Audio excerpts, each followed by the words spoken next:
Hello, Algebra 2, and welcome to our fourth video for our flipped classroom project.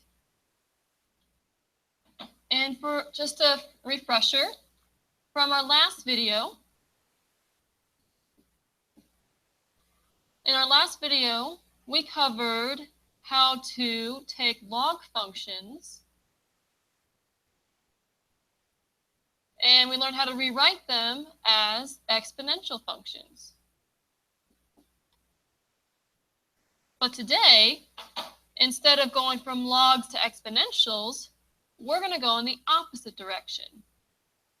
So in other words, we're going to start with exponential functions, and we're going to learn how to rewrite them as log functions. And the method that I'm going to show you so that we can do this is called L is for logs. And you'll understand this phrase in a second. But just remember the method L is for logs, and it'll help you remember the procedure that I'm going to show you in this video. So with that, let's go ahead and move on. So let's say we have two exponential equations. 1/5 to the x is equal to y. And on the right, we have 9 to the y is equal to x. And our goal is to take these two equations and rewrite them in terms of log functions or logarithmic functions. So the method that I said is called L is for logs. And the way it works is I'm going to start at a little spot right above the base 1/5. If we look at the 1/5 x equals to y. And then basically I'm then going to draw a straight line down.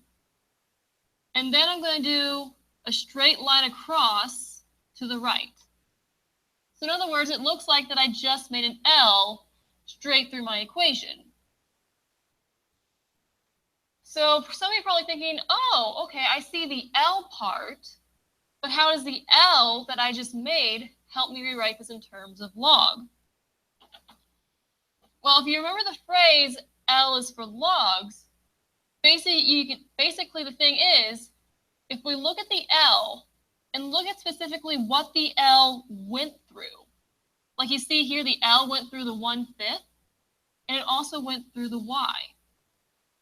This means if the L went through these two things, it means that these two elements, specifically the 1/5 and the y, are the pieces of information that are going to be with the log.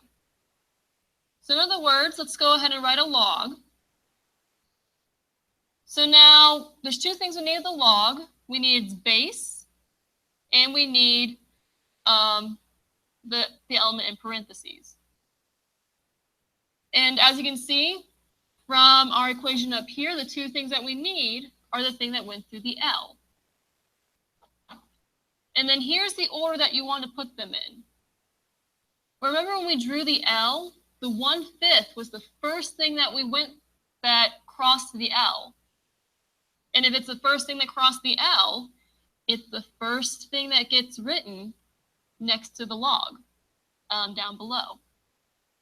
And then since the y here was the second thing that went through the L up top, it's going to be the second thing that gets written, oh, not the 2. It's going to be the second thing that gets written next to the log.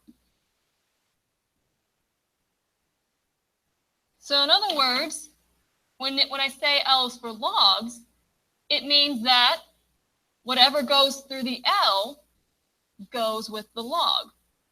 So in other words, L is for logs. And then, of course, as we can see here up top, our power to the x didn't get to go with the L, so therefore it doesn't get to be next to the log in the logarithmic equation. So we have just seen that using our L, or our green L, to help us write to help us rewrite the log, we had just taken an exponential equation and rewritten it as a log function or log equation. So now if we look at the equation on the right, the 9 to the power of y equal to x, let's go ahead and use the L is for log method again. So draw a little dot right above your 9, draw it straight down through the 9, and draw your L straight across through the x. So in other words, when L is for logs, everything that went through the L goes with the log. Since 9 was the first thing we went through, it's the first thing that gets written. Or in other words, the first thing we go through is going to be the base for the log. And then since the x was the second thing we went through, it's the second thing that we write. And then, of course, since the y didn't go through the L, it didn't get to go with the log, so it goes on the opposite side of the equal sign. And just like that, we're done. We have our log function. And also, if you're unsure if this is correct, you can always double check your work by using the method that we used in the last video. Or in other words, you can check using the loop method. So check by loop method. And if you use the loop method, basically, if you remember, we always start at our base, loop to the outside, and loop to the back. And basically following that order, we write everything again in that order, where 9 is first, the y to the power is second, and then x is last. And sure enough, that was the original equation that we started with right up here. So in other words, our log base 9 of 2 is the correct log function. So we're going to do this a couple more times, just so you all can see how this works. And then you can pause the video and try the next two on your own. So again, with these two, let's go ahead and walk through it again. Let's first start with the equation on the left, where we have 15 cubed equal to 3,375. And again, our goal is to write this equation in logarithmic form. So, which means if we want log form, we got to use L is for logs. So start your point up here, draw a line straight down through the 15, and go straight across to the 3375. And thus, L is for logs, so the 15 and the 3375 get to go with the log. And since 15 came first, it's the base. And since 3375 came in second, it's the second thing that goes with the log. And then last but not least, we have the 3, which doesn't get included in the log. It has to stay on the outside. And voila, you have your log form. All right, let's do this one more time. Let's take a look at the equation on the right. We have 4 to the 1/2 equal to 2. Let's go ahead and rewrite that. And if we want to write it in logs, that means we need to use L is for logs. So start with your point up top, go straight down through the 4, and straight across to the 2. And thus, L is for logs, so everything that went through the L goes through the log. So if we write our log, 4 gets written first because it came first.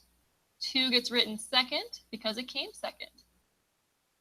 And since the 1/2 didn't get included in the L, it does not get included in the log. And just like that, you have your logarithmic equation. So I think this method basically explains itself.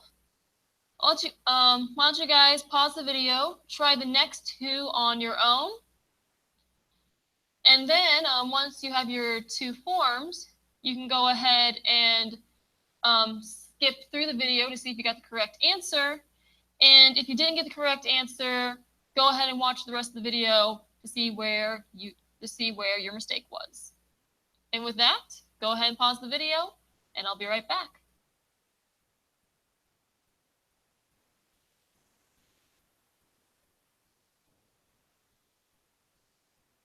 All right, welcome back.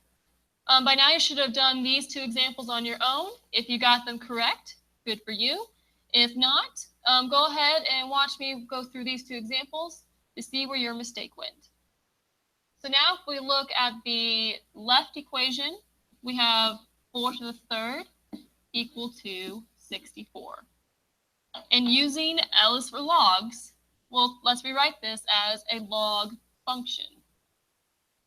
So drawing a point up top, go straight down through the 4, straight across to the 64. And thus, since the 4 and 64 went with the L, they will also go with the log. 4 was the first thing we went through, so it's the first thing we write. The 64 was the second thing we went through, so it's the second thing we write. And of course, the power of 3 did not get in the L, so it does not get included next to the log. And thus, your log function should be log base 4 of 64 is equal to 3. So if you made a mistake on this one, go ahead and make a mental note or write down your question if you have one, so you can ask it in class tomorrow. But for now, let's move on to the equation on the right. On this equation, we have 125 to the 1/3 equal to 5. And let's go ahead and use the L is for logs method to rewrite this as a log function. Draw a little point up here, go straight down to the 125, straight across to the 5. And since L is for logs, whatever goes through the L gets to go with the log. 125 came first, so it gets written first as our base. And then since the 5 was written second, it gets to be written second next to the log. And then since our 1/3 was not included in the L, it does not get included with the log. And just like that, we have our log equation. Log base 125 of 5 is equal to 1/3. So that was your quick 10-15 minute video on L is for logs. And basically using this method, we took exponentials and rewrote them as log functions. So with that, here's the assignment covering L is for logs method. If you want to go ahead and get started, go ahead. If not, we will work on these in class and you can ask any questions that you have. But other than that, I will see you tomorrow.